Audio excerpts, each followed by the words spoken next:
Most property owners in Dubai are losing 30 to 40% of their rental income, and they have absolutely no idea.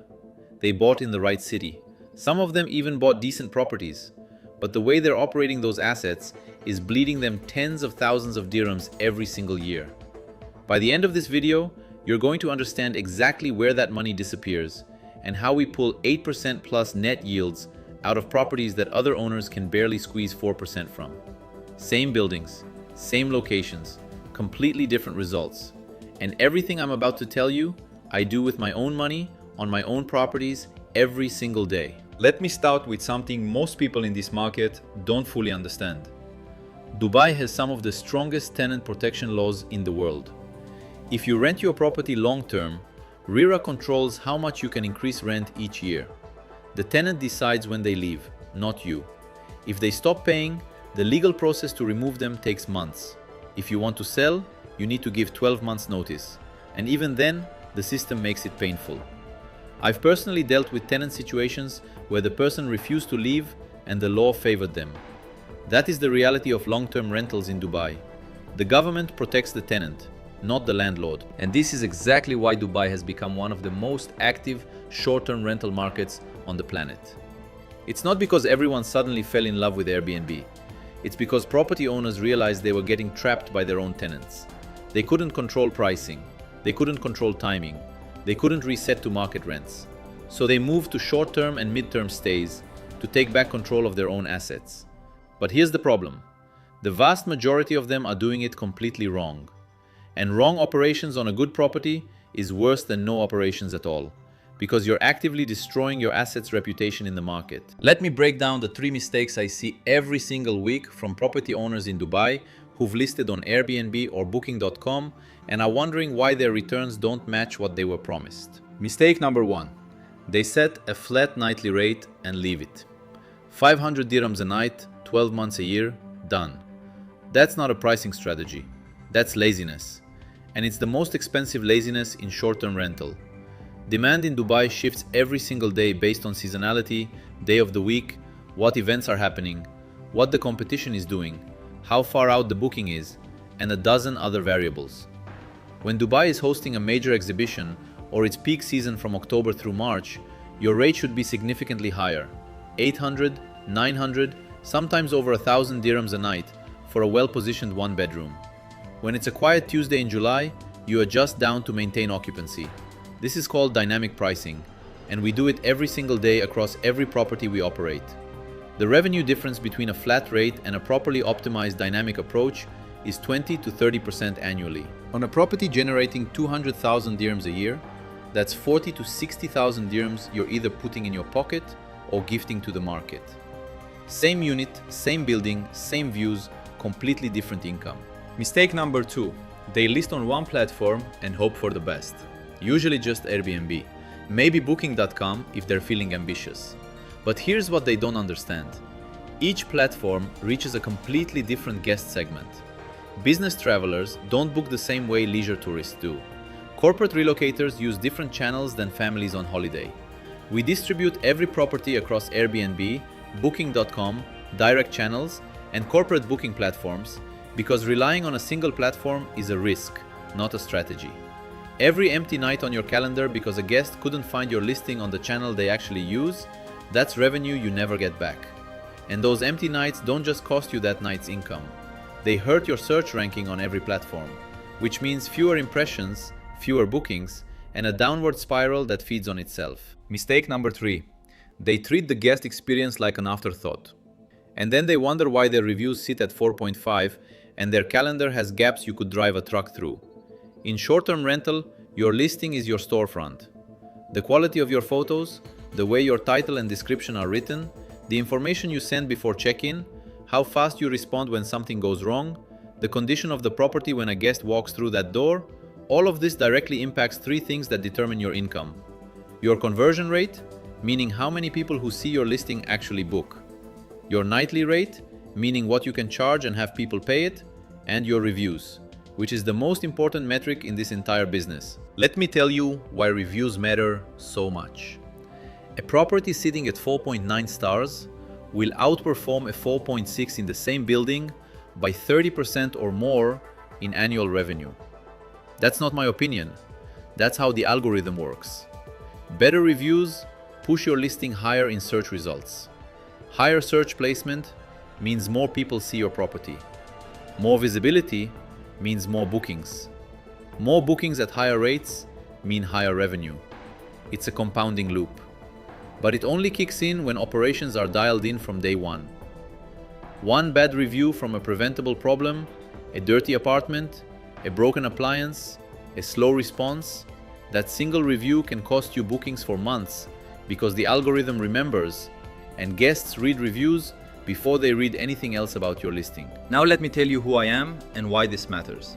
My family has been investing in real estate for close to 100 years. Not as agents, not as brokers, as owners and operators.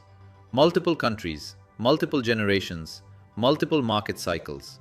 Our family holds over 200,000 square feet in property assets across warehouses, commercial units, and residential properties. I personally own and operate multiple properties right here in Dubai. I know both sides of this business. The acquisition side, meaning how to buy the right property at the right price, and the operations side, meaning how to extract maximum yield once you own it. And I can tell you from doing this every single day that operations is where most investors lose. When I first started operating short-term rentals in Dubai, I tried working with local management companies. What I found was embarrassing. Lazy flat rate pricing, no data, no transparency. People who had never owned an investment property in their lives telling me how to run mine. They'd set a rate, collect their percentage, and never lose a single minute of sleep over whether I was actually making money. Coming from a family where reputation is built over generations, where you do not joke with someone's capital, I found that completely unacceptable. So I did what my family has always done when the available options aren't good enough. I built my own system, and it works. Here's what we actually do differently. First, we don't pick one rental strategy. We blend all three. Short-term stays during peak season to capture the highest nightly rates. Mid-term stays of 1 to 6 months to bring in corporate relocators and project professionals during transitional periods. And long-term stays as a cash flow floor during the quietest months. No single strategy hits 8% plus net. Short-term alone is too volatile. Long-term alone caps your upside. Mid-term alone limits flexibility. But the blend, adjusting the mix based on what the market is actually doing in real time, that's where 8% plus net comes from. During peak season, we lean hard into short-term to capture every dirham of demand. During summer, we pivot to mid-term and secured monthly stays. Revenue stays consistent year-round because we're never dependent on a single source. Second, we operate every property like a business, not a side project. Dynamic pricing adjusted daily across every unit. Multi-channel distribution, so no booking opportunity is missed. Professional photography and listing optimization, because your photos and your copy determine whether someone books your place or scrolls past it. Quality guest vetting with government ID verification. And rapid maintenance response, because when something breaks, it gets fixed that day, not next week. One bad guest experience creates a negative review. One negative review costs you bookings for months. We don't let that happen. Third, we renovate every property to a premium standard before it goes live. This isn't painting a wall and throwing in some cushions. Quality finishes, modern neutral design, functional upgrades to kitchens and bathrooms, professional staging. This lets us command premium nightly rates compared to unrenovated units in the same tower. But it also creates instant equity. The property is worth more than your total investment before you even collect the first night's revenue. That's forced appreciation. You're not hoping the market goes up. You're engineering the value increase yourself. And let me be very clear about something. This is not subleasing. This is not arbitrage. This is not some side hustle renting apartments we don't own. Every property we operate, we either own ourselves or the owner has specifically hired us to manage their asset at the highest professional standard. These are owned properties, serious capital, institutional level operations. That's the only way we operate. The gap between amateur and professional management on the same property is 20 to 30% in annual revenue. That is the difference between the owner getting 4% and wondering what went wrong, and the owner clearing 8% plus net after every single cost is deducted. Service charges, DIWA, maintenance, furnishing amortization, management, vacancy, everything. That's exactly how Stalia DXB started. I didn't write a business plan or a pitch deck. I built this system for my own portfolio because nothing on the market was good enough. Then, other property owners saw the returns and asked, "Can you just do this for mine?" And the feedback kept coming back the same way. "You're much better than all these Dubai companies trying to take our money." So we scaled it. Same buildings, same areas, same operational standards, same philosophy we use on our own properties. When I manage your property, I treat your capital the way I treat mine. Because in our family, reputation isn't a marketing line, it's everything. So here's what I want you to do.